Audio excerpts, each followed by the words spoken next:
Welcome, everybody, to the Fiat-proof podcast. I cannot believe it's been almost a year since my last episode, and I'm so happy to introduce you to my friend Julie, who reached out about a year ago to sign up to a place to be.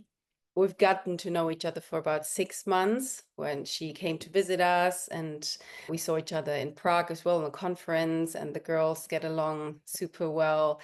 We have so much to talk about because we have so much in common. She's not just an unschooling mom, a brilliant unschooling mom, but also a Bitcoin maxi and what I call extremely fiat proof, because it's not just those two rabbit holes that she's into, but health wise and mentally, and just these few months that I've known you, Julie, I've seen a huge growth.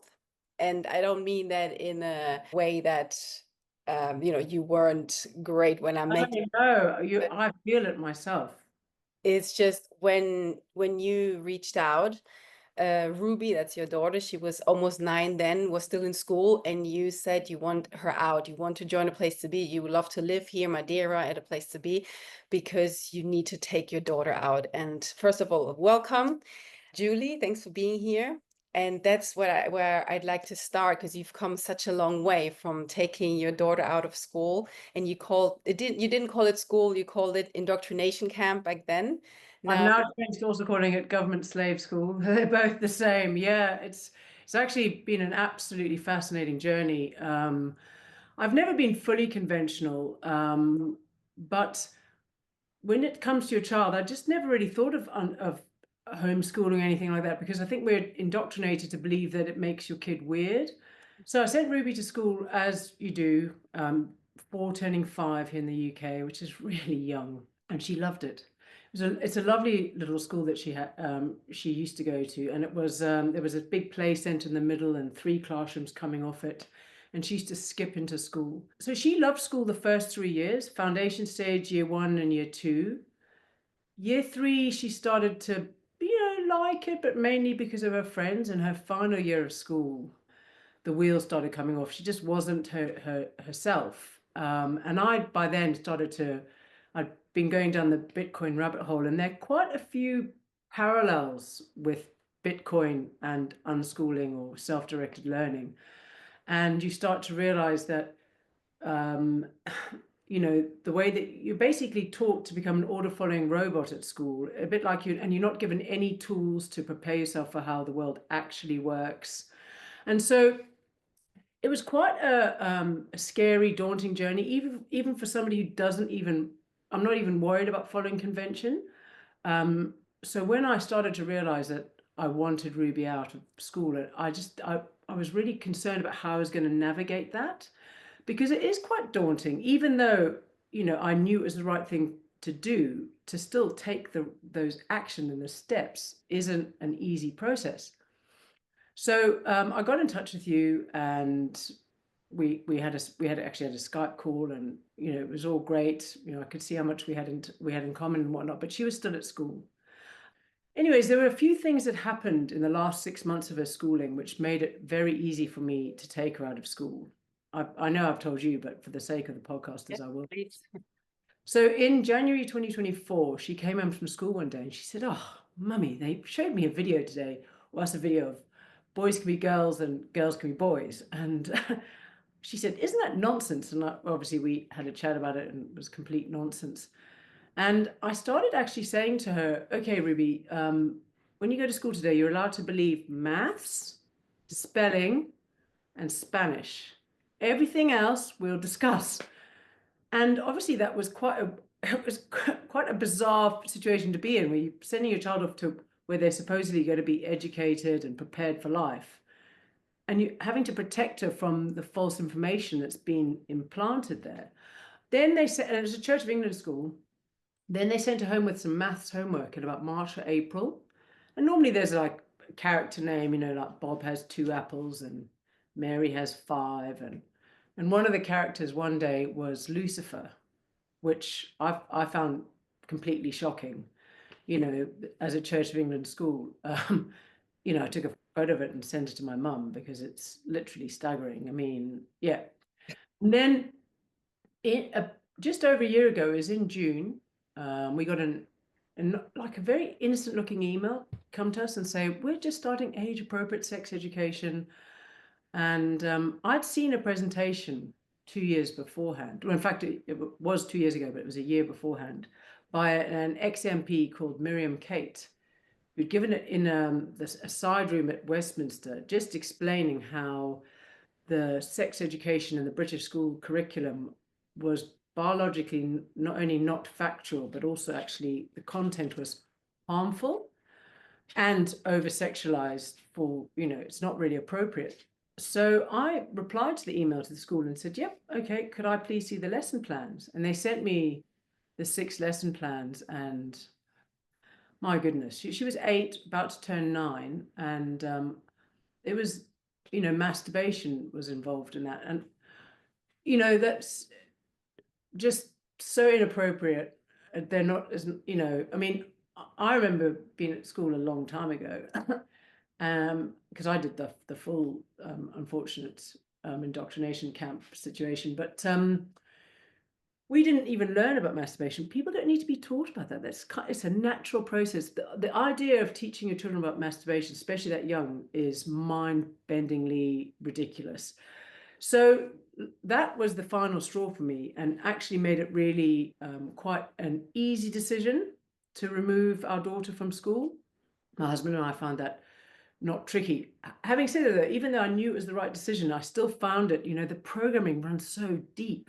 That's one of the things I've come to learn, is I'm the biggest hindrance in this whole process with Ruby. There's so many layers of programming I have.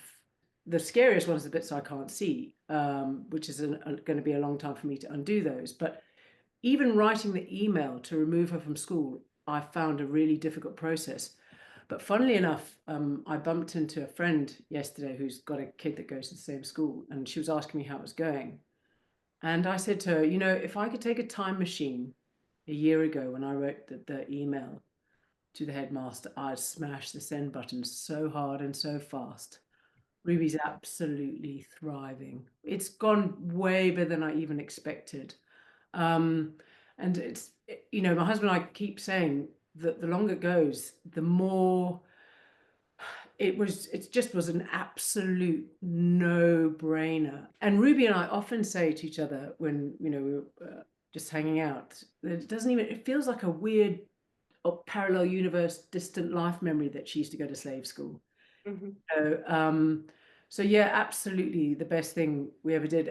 In some ways, it's quite interesting that she's had the opportunity to see both this new way of living and the slave system, or the indoctrination system. And I've always said to, look, Ruby, I want you to realize that you're not going to make me happy by not going to school. If you want to go, it's your life. I will support that.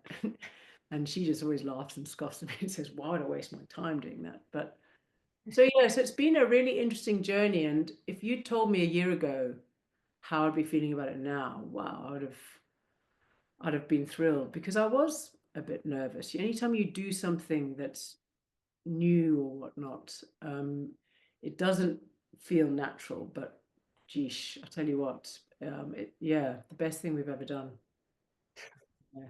Yeah, I love your story. Like, we've talked about it a few times, and you have so many other just unbelievable examples of why not to send kids to school from your friends. And it's No, I mean, look, and this is another thing. I mean, one of the things I've noticed, particularly in the last 3 months, has been because they're now, so Ruby's just recently turned 10, and there's been a bit of a shift with some of her school friends, in terms of they're starting to now lose the innocence, lose the play, because they are being made to sit still and do things they don't like.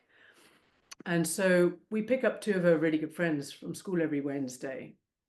And unfortunately, the last couple of Wednesdays, one of them's just been sitting in Ruby's room just by herself, because I think she's been bullied and finding school quite difficult.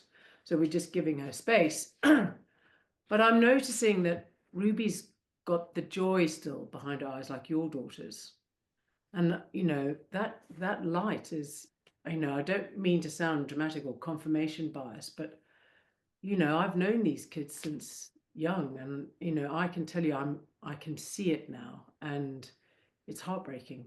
I wish I could take all of them out, and I feel so blessed that we have the opportunity to give this gift to our daughter, because childhood and having a long childhood is something you can never redo, and to to to learn through play and fun, you know, you can't put a price on it. It is priceless. And these kids, they're right now sitting in the classroom learning stuff that they don't care about. But they're not even learning. It's Mhm. regurgitation. It's you've got to memorize this. I'm going to tell you A, B, C, D, E. And if you can tell me A, B, C, D, E, I'm going to tell you you're intelligent. Yeah, stupid. It doesn't make any sense when you zoom out. Yeah, fascinating. Yeah, and I also I think it was this morning that I was thinking about what you just said, this um our children, or all of us, not just our children, everybody is born with this pure and healthy and free body, mind, and soul. And my intention is to keep them that way as long as possible. So my concern was never so much safety in the sense of careful, don't pick up that knife, or careful, don't fall.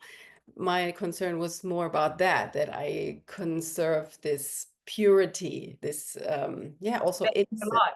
It's a zest for life, isn't it? It's the wanting to explore, wanting to learn. And Yes. the programming runs so deep. But when we were in Madeira, I remember the girls wanted to make some juice with some of the berries. And it's so funny because a few years ago I'd have been like, oh, it won't work. And I just thought to myself, right, Julie, and I observed myself.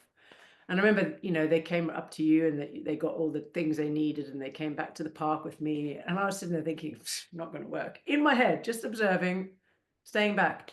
And, I was proven wrong. And I found it so delightful. They made a lovely juice, and they set about it in a way that I wouldn't have thought about.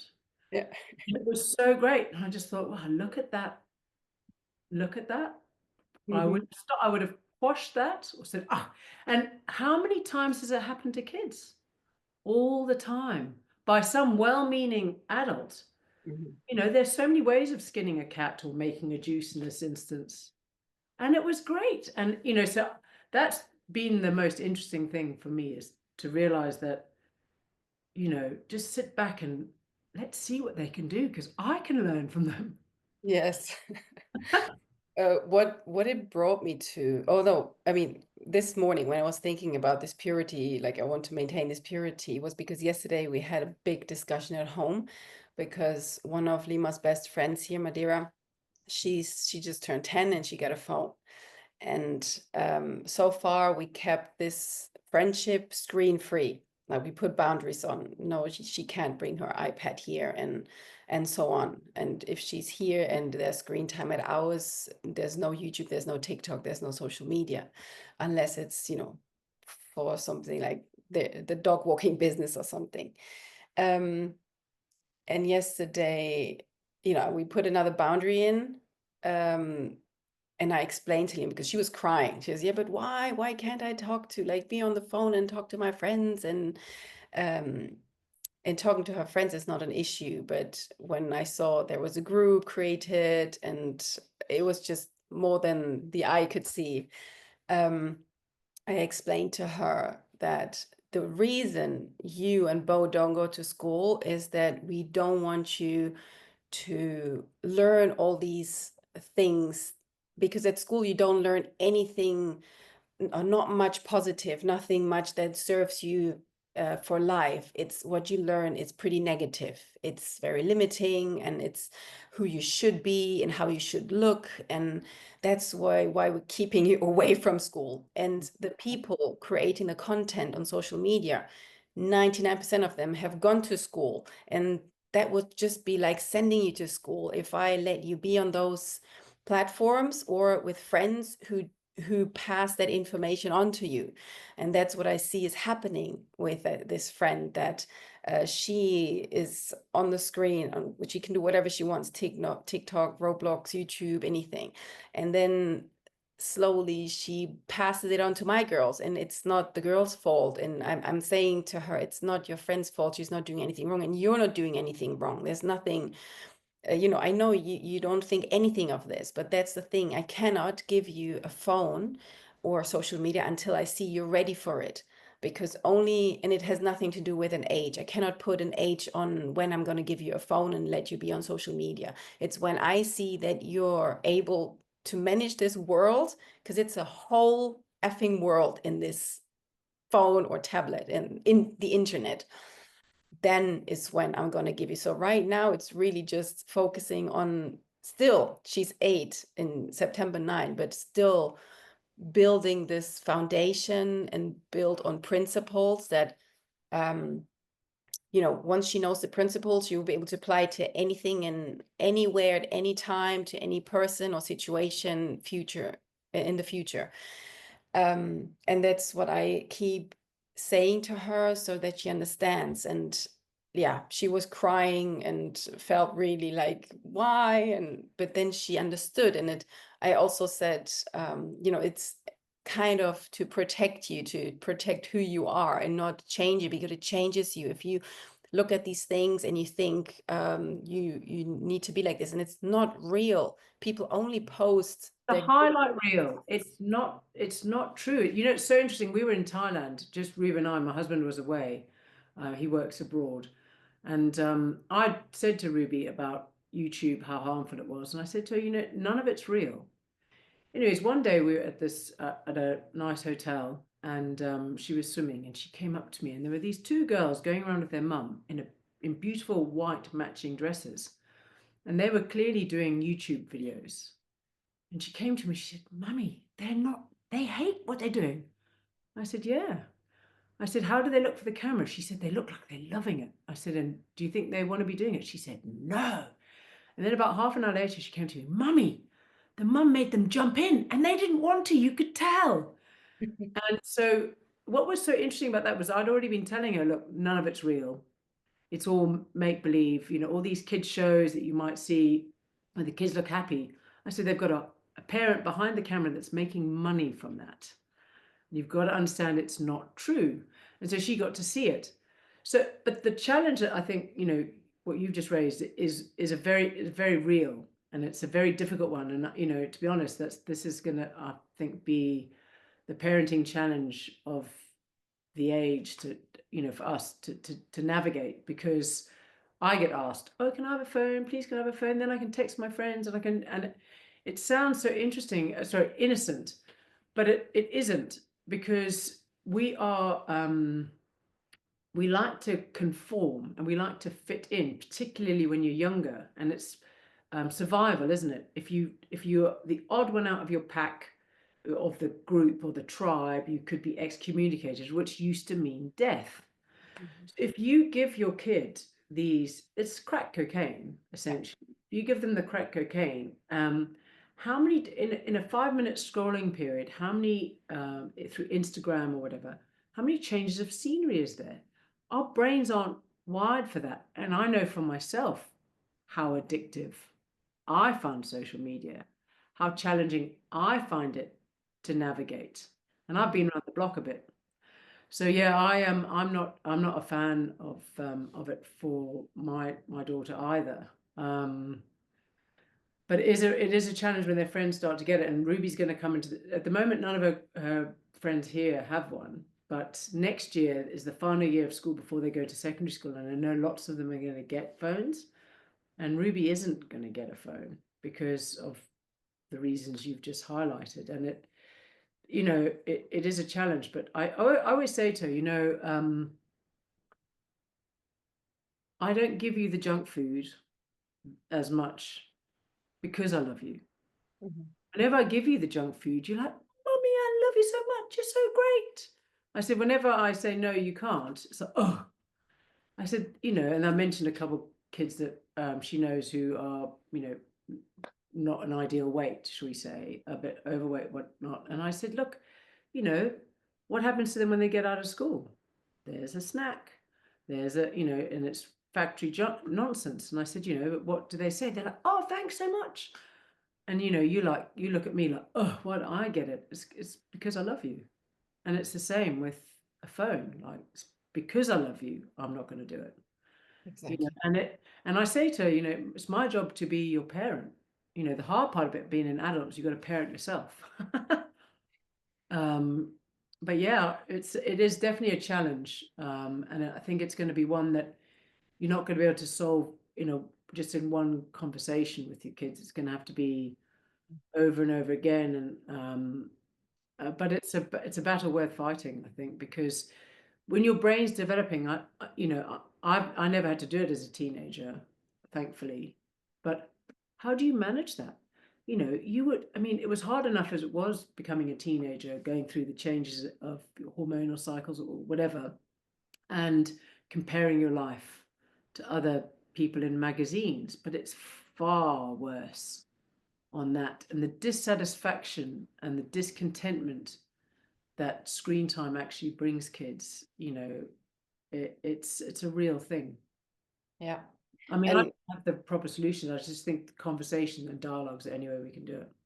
absolutely. And I like that, Ruby experienced it firsthand by the pool. She could see it. It wasn't just you saying it. And that's, I said to Lima as well, and because I'm aware of this, I know that me just talking about it will ultimately lead to her just do as she's told, like the kids in school. So I try to give as many examples as I can. And then now and again, we watch a stupid video and then I can show her. But people have to experience things firsthand to really learn to have this deep understanding. And I know at some point she will experience it and then it will click and she will realize, yes, it's true. I can see it now. It's like, things falling into place. And yes, like I've had some moments, especially in the last year, where I've been working even more like do the introspective work, especially with Rob, like seeing our hamster wheels, which is the programming, like whatever drives you, there's always, it comes around and gives you the opposite of what you want. Oh, And it's so all about like the way you feel in that moment, whether you're angry or sad or overwhelmed or looking for approval or whatever it is. It's the little you, the child in you.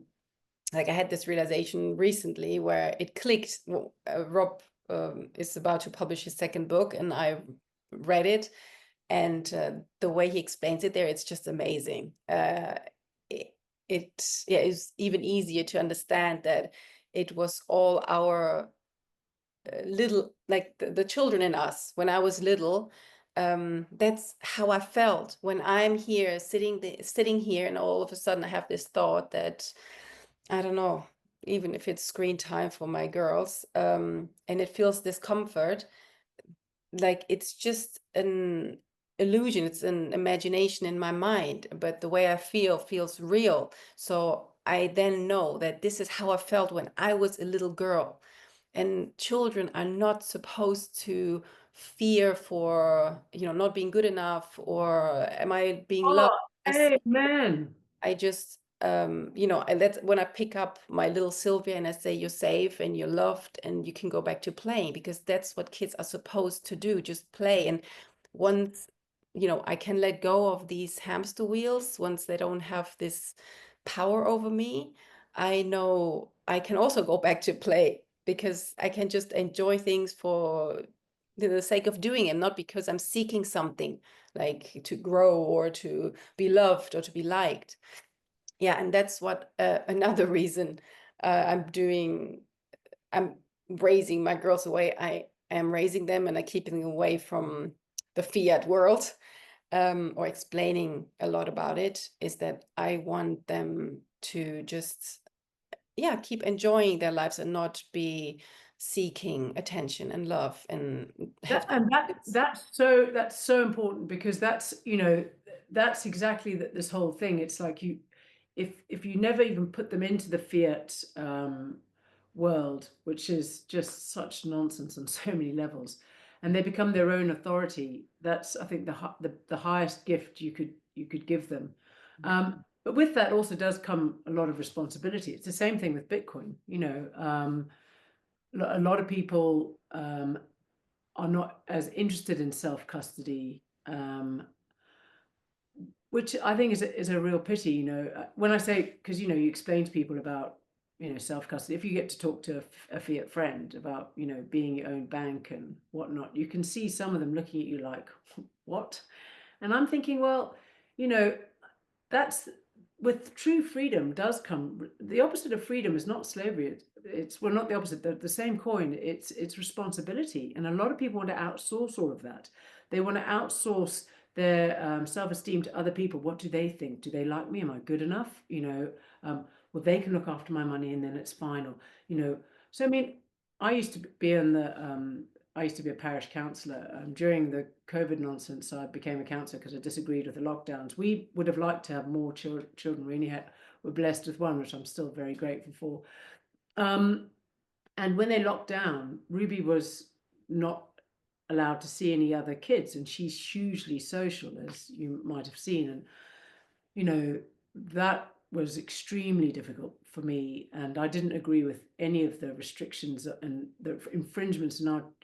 They cancelled Christmas. They told us in the UK you couldn't have anyone to your house for Christmas. Meanwhile, we found out later that they were having parties at Downing Street. Why is that? Because they knew the data. We didn't cancel Christmas because my parents, luckily, my parents are actually born in Africa. And in Africa, if you follow every rule the government gives you, you'd end up with nothing. So you have to look at a rule and think, does this make sense? Okay, I'll follow it. Does this make sense? No. And so we did that as a family with during that whole debacle of, they were like, cancel Christmas because it's unsafe.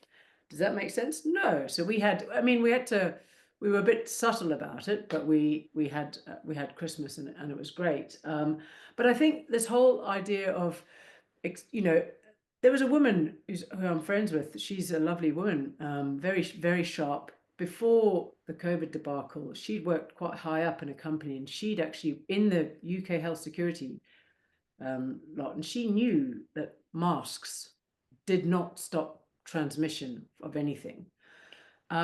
Yet she still wore one, put it on her Facebook profile.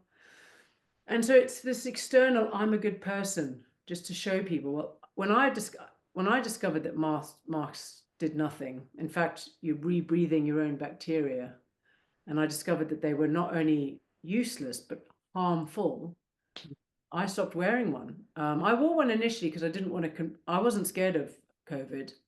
I knew the average age of death was always 82 because I remember there being an article early on, but I wore one in supermarkets. I didn't want to scare older people. And when I learned that they were harmful, I thought, actually, there needs to be some people just not following this. I'm bringing in the tyranny for my daughter. So I stopped wearing I call them muzzles. I stopped wearing a muzzle. And it was a very uncomfortable experience because, you want to be accepted. You want to be part of the tribe. But that actually did make me a lot stronger. So I tell you what, if that nonsense came around now again, I'd be straight off the bat, and I wouldn't be feeling, oh, will they like me or not? Yeah. But it's this externalizing, deferring to authority, trust the science. The science that told us to stay indoors when being outdoors is the healthiest thing you can do. They shut the gyms but kept the fast food companies open. How does that make sense? They had everyone's attention when they could have highlighted all the things you can do for true health, and they did none of that. Just fear, fear, fear. And so that's when I started to realize that it's a bit like Bitcoin. If you want to have control of your financial destiny, you need to take responsibility for yourself and all that comes with it. If you lose your private keys, that is a tragedy. So make sure you put your stuff in place where that's not going to happen. Think it through, take responsibility, and act accordingly and make sure you got all your plans in place. And it's the same thing with pandemics or anything like that. Don't trust. People say, "Oh, trust the science." Did you trust what scientific papers did you read, or did you just trust the TV? Because that's what's happening. They're in school now, and they're also telling Ruby at school every day, meat's bad for you, and it's killing the planet. Now, I would say that's why I was saying to Ruby, spelling Spanish, and what was the other? Maths. There's only three things because I'm pretty much a carnivore apart from the occasional cheat here and there. But and it's done extremely well for my health and fitness doing this diet, and it doesn't even pass the sniff test. Meat is bad for the planet or for your health because how can an ancient food cause modern disease? It makes no sense whatsoever. And then when you start to look into the climate side of things, it makes even less sense. They're starting to they count waterfall on over all the land, and they're saying the animals are taking it. It's like it's just completely absurd. It's nonsense. And then at the school as well, towards the end of her time there, they were sort of saying to them, put factor 50 on all the time, even if it's overcast. Wear a hat, the darkest sunglasses you can get. I mean, laughable, like laughable. And, we went to Costa Rica in her last, the last half term. We took out of school for a week and we went to Costa Rica, and we didn't use sunscreen. We just put long sleeves on if, you've had a bit of sun. None of us got burnt. We don't wear sunglasses because the sun comes in, tells your eyes what's going on, and your skin's prepared. If you put dark sunglasses on, you can get burnt. Now, that might sound a bit crazy to some people, but look into it. Don't trust me, verify. And it works. I used to wear sunglasses all the time because I used to, they look cool, right? I had a great collection, sadly, so I've given those up. But no, it makes sense. Although no, I don't think many Bitcoiners are going to buy sunglasses. Well, I mean, some of them will do, but look into it, guys. Like seriously, the sun. I mean, it makes sense. When the sun comes in, and your brain and your body's like incredible. So it'll see the type of the kind of So if you get morning sunlight, that does different things to your brain. Afternoon, and since not wearing sunglasses, I don't burn. And you can also feel if if you're in the tropics, like in Bali or Costa Rica or Thailand, you think, oh, this is quite hot now because obviously I've got a lighter skin color than the natives there. Well, then you just go under the shade or you put a long sleeve top on. No It's so problem. crazy that you have to say this, but people, they don't think. They just put sunglasses on their little kids and cover them from head to toe to go into the pool when when it's cloudy, and I don't get it either. How are Like, we going to get any healthy vitamin D? How? Also, people think, oh, you can supplement vitamin D. Well, actually, that's not strictly right because the activated form of vitamin D is sulfated by your skin. So, we can't substitute Mother Nature. Mother Nature, it's all for free. And so what we've got to realize is that anything that is done by nature is free, is the best.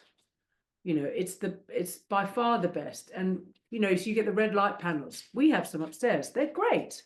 During the winter, I will use them. But in the summer, I get my morning light exposure outside because it's full spectrum. Now, I'm not going to lie to you. January in England, when it's like 3 degrees outside and rainy, it's pretty nice to turn on your red light panel. But okay, so I know that's second best, but I'm human. I'm not trying to be perfect the whole time. But yeah, this is it. I think what happens in school is what I've learned, and especially during the COVID debacle, is what school does, or government slave system, is it creates order following robots that defer to reality, defer to high authority. In fact, I meant to mention something earlier. When I worked I was a counselor, a couple of the staff members tested positive for COVID, which is a piece of plastic got up your nose, like the mind boggles. And they were like, oh, yeah, so sorry, tested positive. So we're just going to check the government website to see what we're allowed to do. I am still absolutely staggered by that. There's another woman who actually is the wife of somebody who works with my brother. She posted a picture of herself at midnight following her 10-day isolation from having COVID. This is 3 years ago or so. And she said, oh, finally free. So it's like literally 5 minutes past midnight. still feeling unwell, but I'm just going to go for a walk because I can. The stupidity of that is mind-bending. It's like, woman, you're not feeling well. What are you doing out at midnight? You need to be asleep, fixing yourself, and these people who like looked at the government website to see what they wanted to do. If I feel unwell, I go to bed. It's simple. I don't need to outsource how I feel.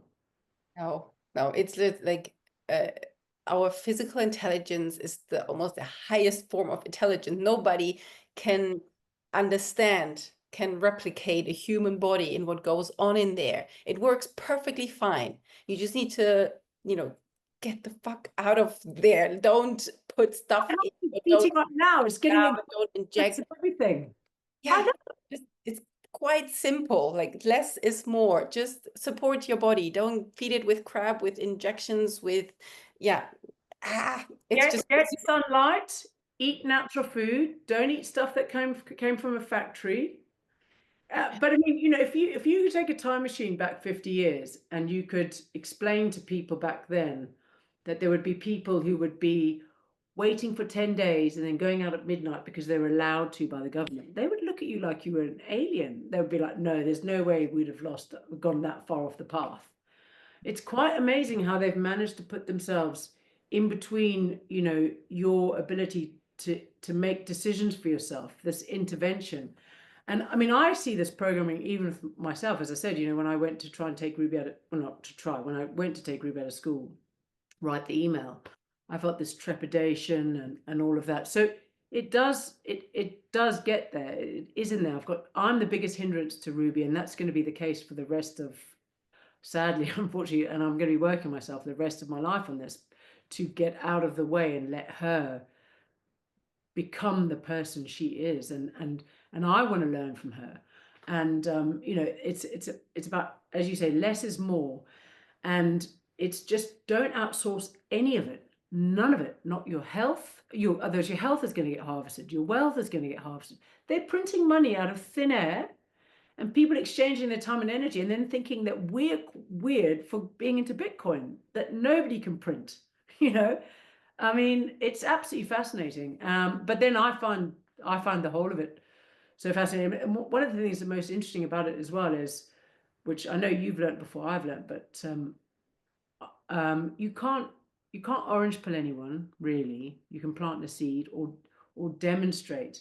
And so because of the Bitcoin, I was into Bitcoin before self-directed learning or unschooling, and I don't justify anything now.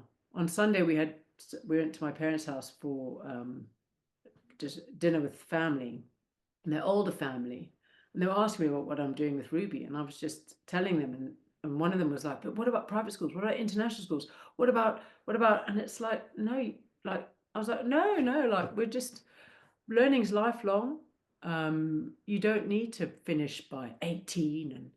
And I said, in university, like, it doesn't, why would you go and get, I said, first of all, AI is getting rid of all entry level jobs, first off. And I said, you come out of with so much debt, you're not prepared for anything. If I said, if I'm going to teach you to drive a car, I'm not going to say to you, right, sit down on that chair. Okay, now imagine you have a steering wheel. Imagine you have a gear stick. I said, that's the classroom. I said, I'm going to put you in a car and you're going to drive, and you're going to bunny hop it, and you're going to stall it, and you're going to get all nervous, and you're going to, and yeah, then you're going to learn to drive, and then you're going to be able to drive like we do sometimes. And you think to yourself, gosh, I haven't been paying attention for the last half an hour because you've been thinking about something else. And that's how you create a competent adult, is in the real world, not in the artificial anything. I just sort of told them what we're doing, didn't apologize, and also didn't try and convince, because you can't convince a fiat mind. All you can do is demonstrate the unfiat way, and hopefully they can see, oh wow, And I mean, that's the other thing is, Ruby's thriving, and so people are saying to me, wow, and it's like, yeah, and all I'm doing is getting out of the way. Yeah. And that's the thing. And these poor kids that are, you know, driven into, just this creativity and that spark, your kids definitely have it. Ruby's friends are, it's dimming. I'm And not it's trying to say that as confirmation bias. It is, you know. I mean, they're all saying to Ruby, how jealous they are and whatnot. She's also been challenged. It's not legal what you're doing, and which of course we know is the parents talking through the kids. But I just say to Ruby, oh, don't argue with them. Like, like if you were in their position, how do you feel? She said, so jealous. I said, yeah, so you've got to just have compassion, you know, and there's more like learning possibilities here. Again, you can't shield her from those confrontations, and yeah, it's just another learning experience how to deal with people. but you have to learn that yourself. I'm not going to go in there and step in and try and Exactly. save it. But I talk to some of the parents about Bitcoin, because I care. When you feel like you've discovered the cheat code of how to get out the fiat debt slave wage trap, you want to share it with people because I just every time you go to a shop here in England at the moment, everything's more expensive. It's actually getting quite unbelievable at the moment. Like my favorite brand of dark chocolate, it's almost double that what it was. Well, not quite, but it used to be. So yeah, it used to be £2 a chocolate bar, and then when it was on special, it was £1.50. And now when it's on special, it's £2.50, and it's £3.50. And um, my favorite salmon, the wild caught salmon, used to be £6. It's now £10. And this is in the space of, say, 3 years. And so everywhere I go now, I'm talking about Bitcoin with the cashiers and, starting the conversations. I'll say to them, oh, I bet you people are complaining about the prices. They're like every day. And when people come here, it's like 10p or 20p extra, not just 2p. And it's like, well, you know why that is. It's because they're printing money. The government and the central banks can print money, and you're swapping your time and energy for that. Is that fair? No. And you start trying to. I mean, look, I'm not saying I'm very good at it, but at least trying to plant the seed, because it's the same thing with education. All of this, unless you start to unless you can see or start to understand, and you can't orange pull at somebody straight away, but you want to start to plant those seeds, because you know you're going to get harvested the other way. If you're putting on factor 50 sunglasses, you eating the vegan sludge that they're trying to tell you is going to save the planet and is good for your health, and you're working on your fiat job once you're trying to pay your ridiculous university debt, like, that's not a life. You get sick, and then you're in the healthcare system where they feed you more drugs and you never get out of it. No, because there's no cure. I mean, if you can tell somebody a pill for the rest of the day to manage the symptoms, Mhm.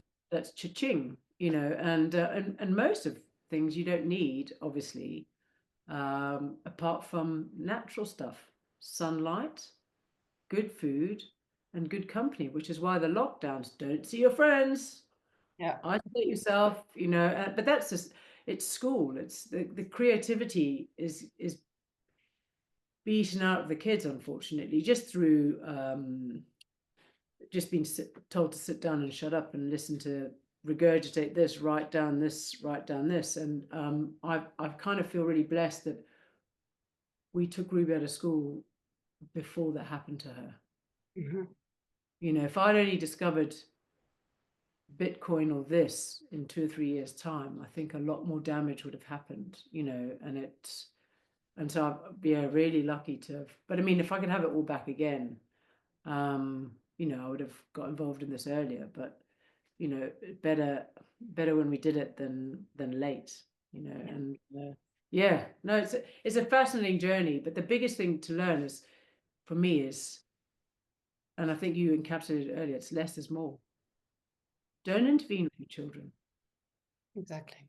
Unschooling is extremely simple because you have to do way less than you think, what people think. But the hardest thing is just to, you know, it's your mind, it's your programming. That's the biggest thing. I think it's 90% working on yourself, and 10% is really when they ask for it. Give them the basic needs. They're born, you give them the basic needs, and they'll be fine. And you just need to continue that way. You don't need all the rubbish, all the extra, and the gadgets, and all the words. Like literally everything. Less is more. I used to say less is more, except for nature and Bitcoin. But even Bitcoin, because it is limited to the amount it is, and it's not printable, less is more. You Yeah, don't. the finite cap is what gives it the value. Yeah, these things are counterintuitive, no, it's so true. And kids as well, one of the things that I found, if I could have my time back again, when I first started unschooling, I was a bit nervous because I was still a bit fiat in schooling. I took out of school and I was like, right, I need to fill the days, you know. So I got her doing there's a homeschool gymnastics class on a Monday and a Thursday. This out to learn thing, which is she loves. It's a great camp they do on a Tuesday, and the two people that run it, well, they sort of show them how to do some things, but if the kids don't want to do it, they don't have to. They can play, so it's just great. Ruby absolutely loves it because it's just full fun. And then I sort of try to plan things, and after we stopped doing that after about 3 months because it wasn't really necessary because she'd started to um, become less fiat herself. So at the start of it, she'd be like, "What am I doing today, Mum?" A bit because that's what happens at school. You go to school after kids club, all of that, and then she started to. She'll just come downstairs now when she wakes up and go to her playroom and start playing. And so, yeah, I don't worry about any of that now. So it is definitely a journey, because I think, and that all I'd say to anyone who's considering doing it, oh my gosh, just do it, because anything new is, seems difficult at first, but that's just because you've got to take the leap of faith. But once you've done that, yeah, you'll learn the truth, and less is more. And I can just see it with Ruby now, just how much more of a self-starter she is compared to before in terms of coming up with her own projects of like whatever Lego she's building, and we were in New York not so long ago and she bought 2 little packs of Lego and she just said, yeah, I don't really like the way that looks. I'm just going to build my own. And it's like, yeah. So that's great. So she's just already, just making her own, she's just like taking the official instructions as guidance, which is the right way to be. So yeah, it's yeah, and I'm going to continue to learn loads from her as time goes. Like the juice thing when the girls were making juice. My program is like, it's not going to be that easy, and I stood corrected. Yeah, sadly, most adults say that, say out loud what they think. They don't question their own thoughts. So they, yeah, interfere with the kids and then discourage them and don't let them just experiment and see what works and what doesn't. And I'd like to guide the conversation now a bit towards a place to be, because a lot of times while we were speaking or you were talking, I just thought, oh yeah, with the food getting more expensive and especially the meat, we'll have cows. I'm so happy that we will have cows on the land because the land is So big. exciting. Yeah. So we're gonna be pretty much self-sufficient. Yeah, I like to just talk in every episode about this amazing piece of land that we have in It's Canada. stunning. It's absolutely stunning. Yes, and the topography is done this weekend. He just has to fly the drone for the last time. Then we can hand in the project design and focus on fixing the well and finishing the road around the whole plot. Yeah, then getting animals. And once we have water, we can get animals there. And yeah, anybody who will come to visit Madeira and wants to get to know us or the land, you're happy to come and we show you around. Julie and Ruby have been there with us. We've made a fire and the kids play. The kids love it up there. We now also have a huge trampoline. Oh, do you? Oh, great. Last week we were there working and it was crazy windy, like a whole day, all the planes were canceled. And then the trampoline flew off. So tomorrow we're going to pull it up with the car. Yeah, there are always some little challenges in between, but yeah, we're up for any challenge and really happy how it's going forward because now that we've joined with Citadel Garden, that's another thing. If people want to learn more about the bigger project now, because a place to be is will be one of Citadel Garden's locations. So in total, we'll have 5 villages in Istria, the first one in Croatia, and then the second will be here in Madeira, then at some point Italy, Namibia, and Vietnam as well. Then I would suggest to go to citadel.garden and sign up to the newsletter to be updated on how to be part of this. So Julie is part of a place to be, very, very dear to our heart. My husband is very, like you would call him a loner, and he doesn't have many friends, but he loves your husband. He loves Chris. It's Uh, yeah, no, it's we absolutely love the whole project and you guys as well. It was so we had so much fun in Bitcoin Prague with you guys as well. So it's you know, it's when you also are with people who share the same philosophy, which is, you know, freedom, maximalist, personal responsibility, and letting children be the beautiful beings they are. It's, you know, it's just magic, you know. It's, and to be able to, I feel blessed to be able to watch this, and you know, this place to be. I mean, what a thing! The kids can learn playing, and they're going to be horses and properly raised meat. I mean, you know, I kind of feel like I need to pinch myself that it's actually I know. something I'm getting to be part of. You know, when I see what we were, you know, doing a few years ago, you know, kid going to government indoctrination camp, getting told nature's bad for you, you know, don't eat the meat or the sun is trying to kill you and all of that. And to be doing this, it doesn't feel fair. So, you know, it doesn't feel fair. It's like we're not being scared of, we're the exact opposite. I'm excited. I can't wait to see it, you know, and it doesn't mean obviously that they're not going to be the challenges, like, you know, you're saying about um, the trampoline blowing away or whatever. But these are the fun kinds of challenges that, you know, together as a community you work through, and and gives you the sense of purpose. And, you know, life without challenges isn't interesting. But at least if you've got something that's like, you know, that it's towards health, eating the food that we're supposed to be eating, you know, that we've been eating for all of time, you know, which is meat. We are designed to eat meat, does very well for us. You know, we are not designed to have things injected into us, bypassing our immune system. None of that. And kids used to learn. They used to go to Sunday school for like 2 hours a week on a Sunday to learn to read and write, and that was it. That's why it was called Sunday school. They used to go to church to learn to read and write, and then the rest of the time they were in the community, becoming a competent adult, doing what needed to be done in the real world. And, you know, at a place to be, the kids are going to get to play and explore, but they're also going to get to see how the cows are raised, where their food comes from. They're not going to be divorced from any of that. I mean, I'm a little bit jealous. I would have liked to have had that childhood, if I'm honest. But That's why I'm doing this because I didn't have it. yeah, but the next best thing to having the childhood is giving it to our kids.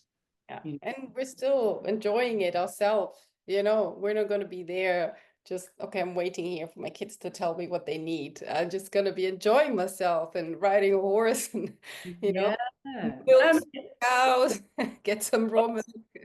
Oh, I know, raw milk, right? There's a place that's about half an hour from here where we get our raw milk, and they were shut down. Some cow tested positive for the PCR test. The farmer sent the cow that they had to have slaughtered to a lab, got tested, no TB at all.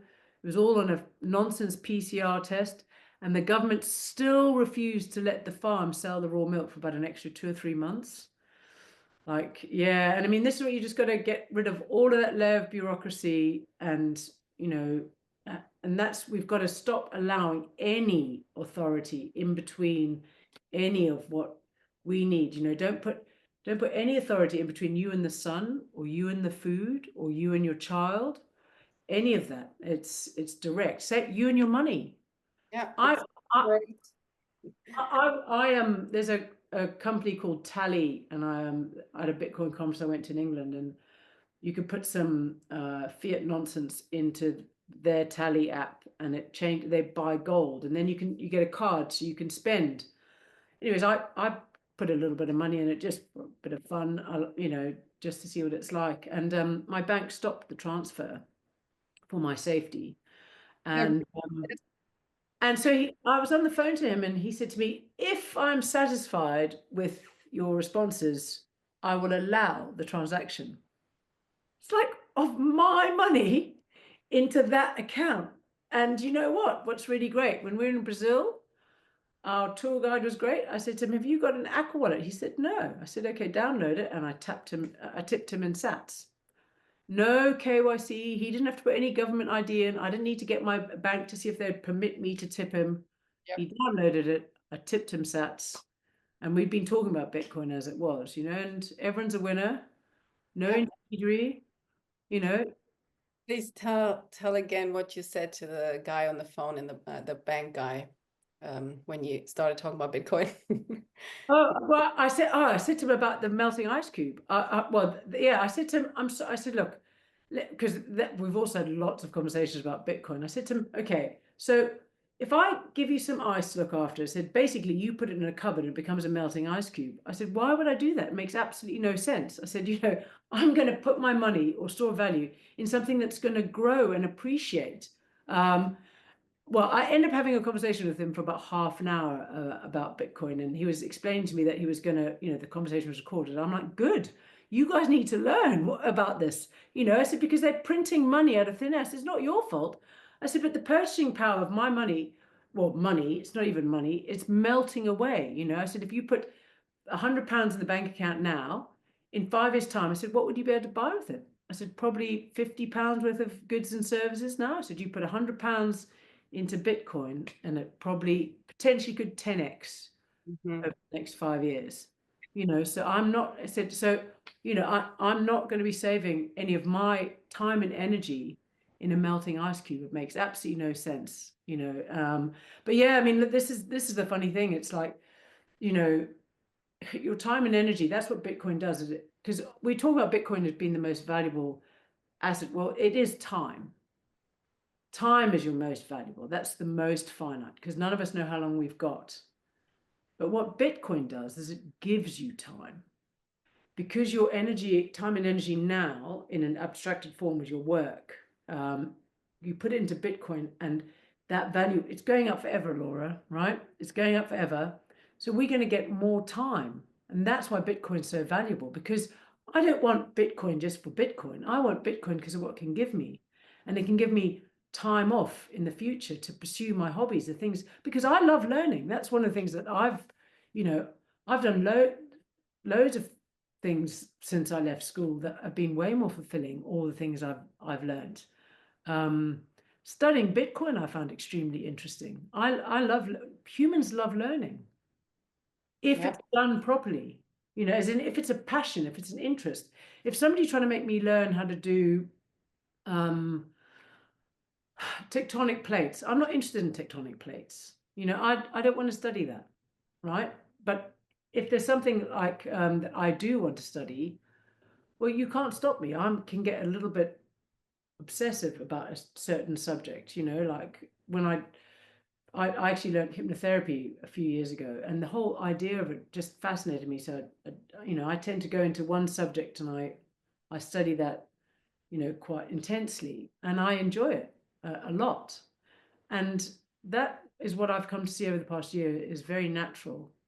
And we can kill the love of learning for our children by forcing them to memorize stuff that they're not interested in. And it's so harmful, because I want to be learning until I'm on my deathbed, because there's so many things that are just absolutely fascinating. And also, the older I've got, the more I realize I know nothing. And then also, I've also started to realize that a lot of what I have had thought isn't quite what I thought it was, like health, Diet and health, for example, there's a lot of nonsense in there. So much nonsense in there. And how, if you look at the government dietary guidelines, I mean, that's the biggest pile of nonsense ever created. We've got a thing here called the Eat Well plate in the UK. I wouldn't feed that to Ruby because I love her. What they put on that. And fiber being essential, well, that's complete nonsense. It might sound crazy to say that, but look into it. Like, Yeah. I so, mean, but there's so much about it, and we're also all unique. So you got to find out what works for you, because there's different types of diets, that might work, and things might change. But you've got to be your own authority. How do you feel when you eat that way? How do you feel when you exercise that way? and question, how did you come about eating and feeling this way? Did you believe some lies, or did you just do what, copy somebody else? You might think you're doing the right thing for yourself or for your family, but I think the first thing is, stop and observe yourself. See, where does this come from? Why am I doing this? Why am I behaving this way? Why am I feeling this way? Because it's another thing. I'd like to wrap this up by saying, Julie and I are very much in line with almost everything, the way we think, the way we live. And it's a very fiat-proof lifestyle. But that doesn't mean we're the most fiat-proof people and there's no competition who's more fiat-proof. There are people who are more fiat-proof than we are. And of course, there are people who haven't gone down the rabbit hole of nutrition or health or, the sun or whatever. There's so many different topics. So we don't want to discourage people who don't have exactly the same lifestyle as we have. At A Place to Be in all the other villages, everybody will have their own home and can live the life they want. If you're not into meat, you're still welcome. If you wear sunglasses, you're still welcome. If you smoke, if you eat junk food, it doesn't cross any of my boundaries. I like to live this way, and we have found it the healthiest way for us. But ultimately, we're not trying to get everybody on the same page with everything. The only thing is that you don't send your kids to slave school, so that we have this neighborhood full of kids who are free to play when they want to play. Even if you want to do some curriculum at home, it's just a free market, basically. So yeah, if this is the first podcast you listen to from me, the Fiat-Proof podcast, which is linked to A Place to Be, you can reach out anytime. I'll answer all your questions. If you want to come and visit us, you're always welcome. Just let me know when. So we're here. We love to hang out with friends. I introduce you to the community. Julie will be coming over soon, and at some point also move here. And yeah, Julie, I just want to thank you for a wonderful, wonderful podcast conversation. Yeah. No, thank you. And I mean, I also, the beautiful thing about life is that everyone's unique and different, and we're not, and I agree with you. If everyone liked the same things, it'd be very boring. If everyone believed the same things, it'd be very boring. The beauty of life is the diversity. But I believe we're here with one rule in life, and the one rule is don't cause any harm or loss or injury to anyone else. Other than that, be free to be yourself, whatever flavor that takes. But don't impose anything on others. Just like, I have friends who are vegetarian and whatnot. I don't not hang out with them because they don't eat meat. That's absolutely not the case. But I am my own authority, and I've worked out in my life and in my family's life that works the best for us. Thank you. But everybody's different, and you can't. I'm not trying to prescribe anything, as you're saying. I think we've got to celebrate each other's uniqueness and allow our children to become the unique beings that they are by intervening as little as possible. Yes. Really not at all. So it does take a leap of faith if you haven't done the jump yet into unschooling or Bitcoin or any other, fiat-proof concept. But we're a community, and if you want to know more, again, visit aplacetobe.me or citadel.garden and reach out anytime. Thank you so much for listening, everybody, and I hear from you soon on the next podcast. Bye. Thanks. Bye.